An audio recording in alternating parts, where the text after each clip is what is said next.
At the end of October, the Dolphin Channel traveled to Chicago for the 91st Annual College Media Convention. The trip gave the staff experience that can kickstart their careers in broadcasting and a chance to explore the city. This broadcast will be sharing their experiences with you. About a 10-minute walk north from Sheraton Towers, the Navy Pier hosts a conglomeration of activities on its expanse going over a mile into Lake Michigan. Originally meant for shipping and recreational purposes, the Navy Pier now offers the city of Chicago an entertainment destination.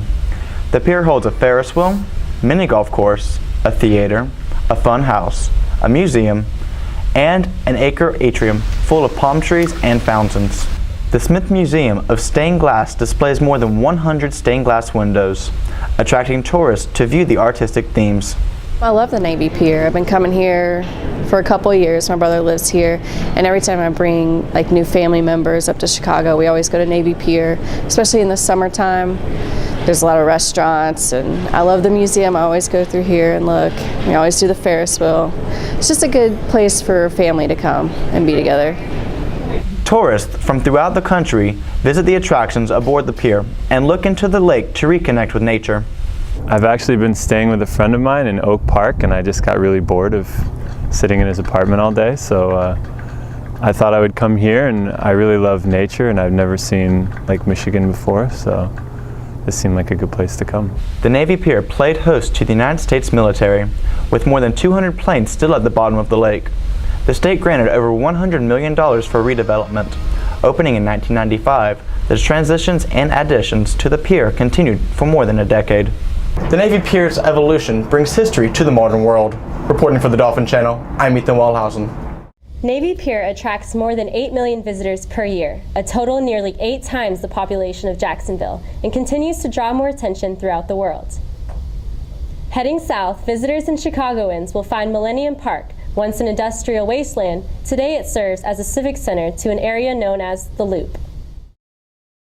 Located in the heart of downtown Chicago, Millennium Park measures about 24 acres in size, filled with free accessible artwork, landscape design, and a state-of-the-art collection of architecture. Seen by many Chicagoans as the crowning glory of the city, professional tour guide Kevin Dirksen understands the beauty of the park. Millennium Park is part of the larger Grant Park, so it's kind of a subsection of that. And it's an area of the city where for many decades beforehand, it was an open area. You could literally look down off of Michigan Avenue onto the railroad tracks underneath. The park contains various architectural sites designed by artists from around the world, including the Pritzker Pavilion, Lurie Gardens, and the Crown Fountain.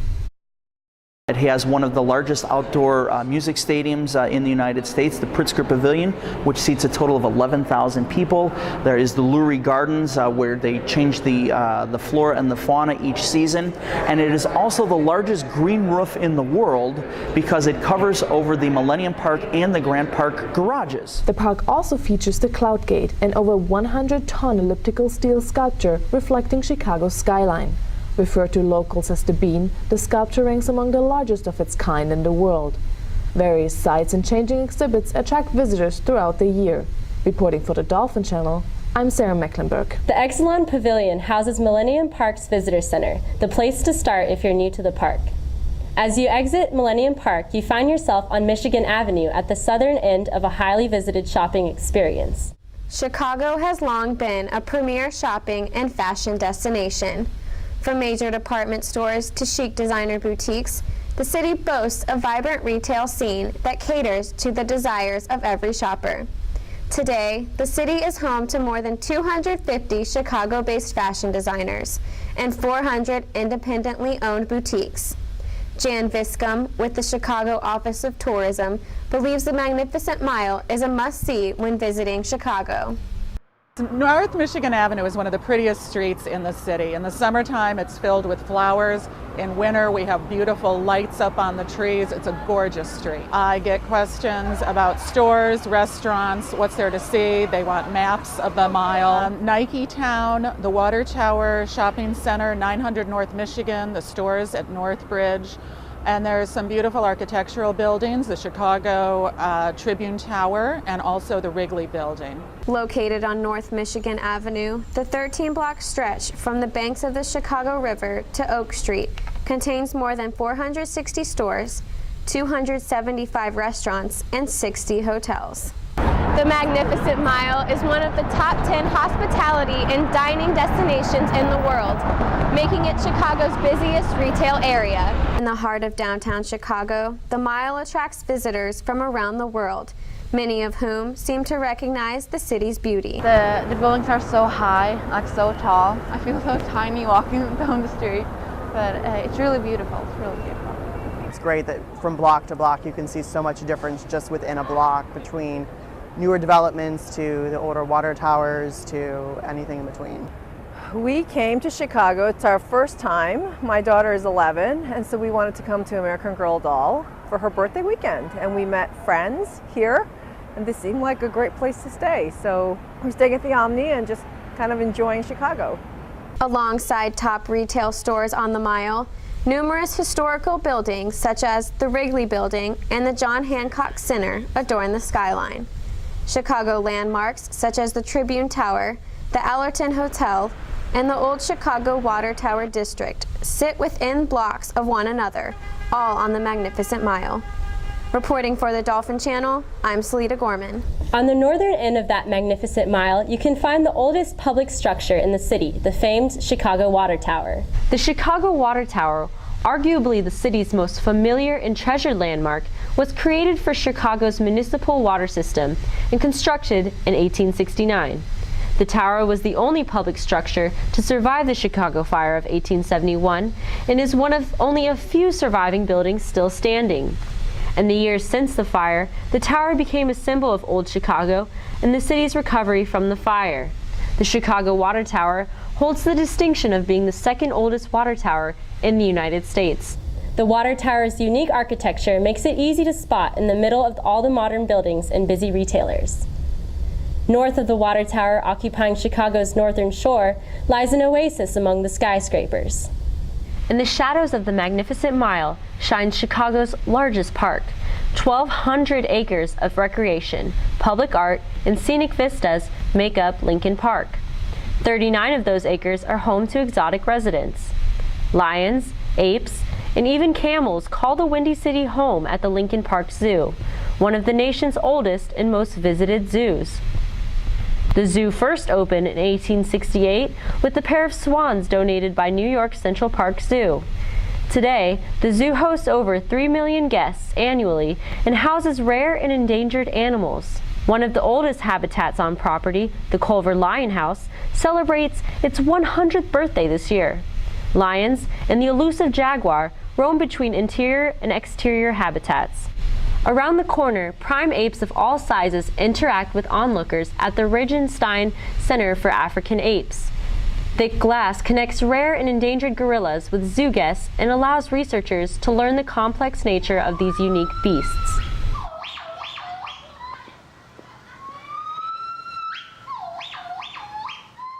The zoo is one of only a handful of parks that remains open to public free of charge, relying on donations and membership dues.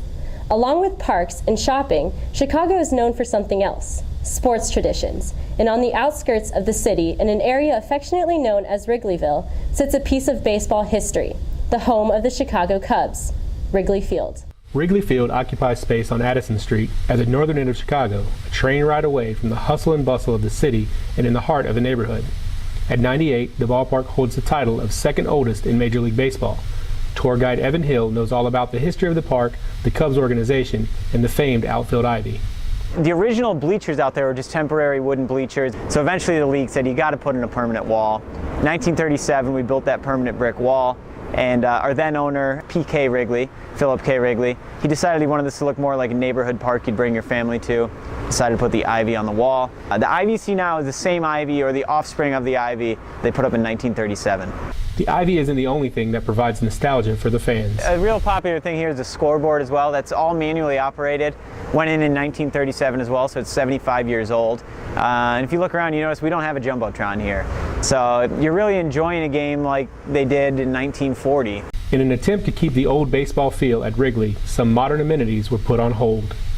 We were the last team to get lights at their home ballpark. Our lights didn't go in until 1988. But you'll notice most ballparks have lights, and they have them coming in from the outfield as well.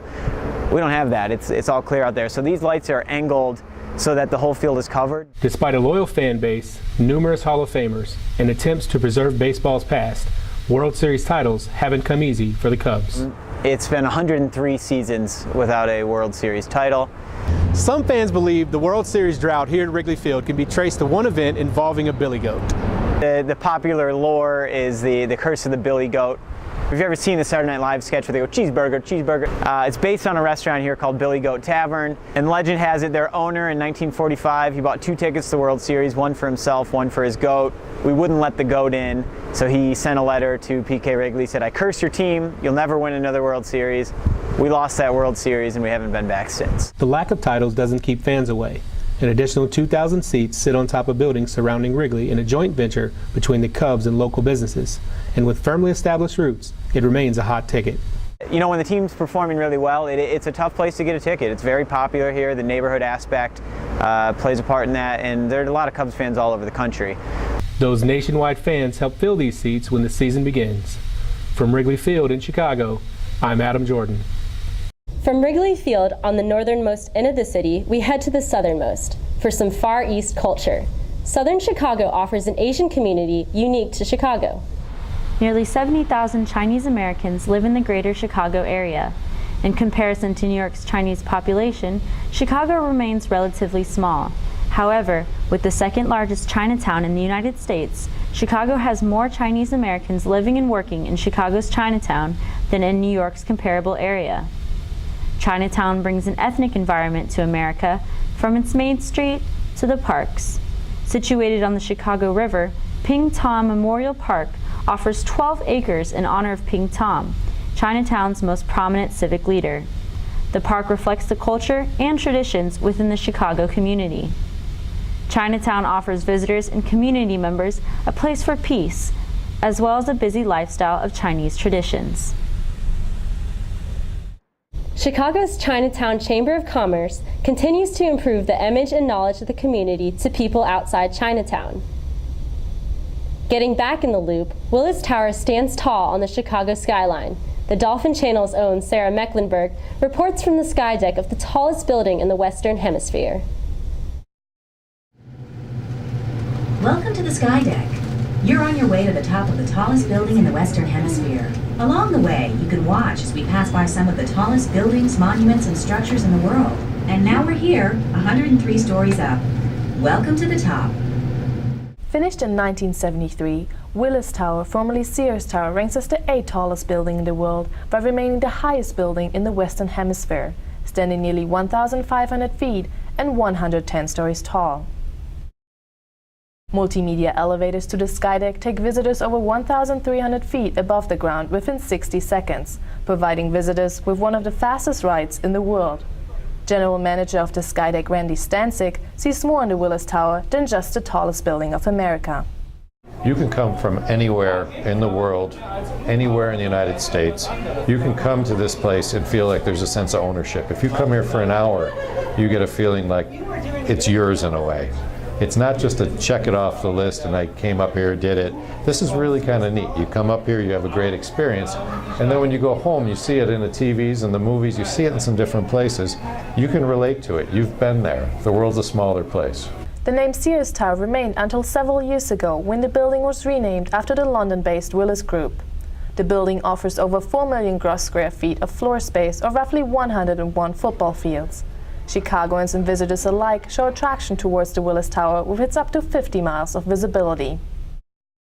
It's very rare to come somewhere and see so much skyline. Where I live, there's a lot of mountains and stuff, so we have a little bit more of a scenic thing. So it's a real great change of pace to take in city sites and lake sites like this that you might not see anywhere else.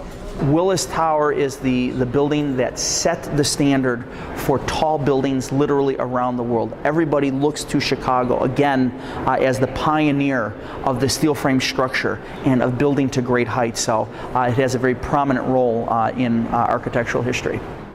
It's something you can see from up to 4 states, and when you come to the top of it, you get to see those 4 states. So it's really in a lot of people's backyards, but it also goes farther. It goes across oceans. It goes across the world. Willis Tower remained the tallest building in the world for almost 25 years. A structure this tall can be expected to have substantial weight, and Willis Tower certainly does, with an estimated weight of over 220,000 tons, or almost 20,000 city buses. I'm here on the ledge of the Willis Tower, where over 1 million annual visitors literally stay on thin glass. These glass windows extend out over 4 feet from the 103rd floor, providing visitors with an all-around view of the city. Reporting from the skydeck of the Willis Tower, I'm Sarah Mecklenburg, reporting for the Dolphin Channel. The ledge's glass windows retract into the building, allowing easy access for cleaning and maintenance of over 16,000 bronze-tinted windows. East of Willis Tower on the bank of Lake Michigan is Museum Campus, a site popular amongst tourists with a museum and an aquarium.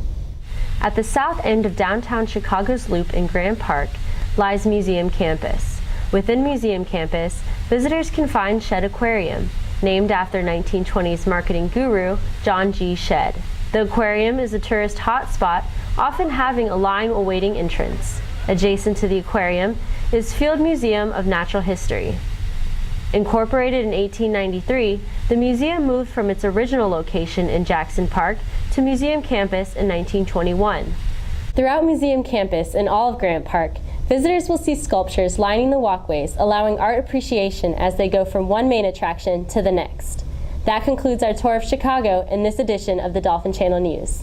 We leave you with some highlights from our trip. I'm Adriana Rodriguez. From all of us here at the Dolphin Channel, thanks for watching, and we'll see you soon.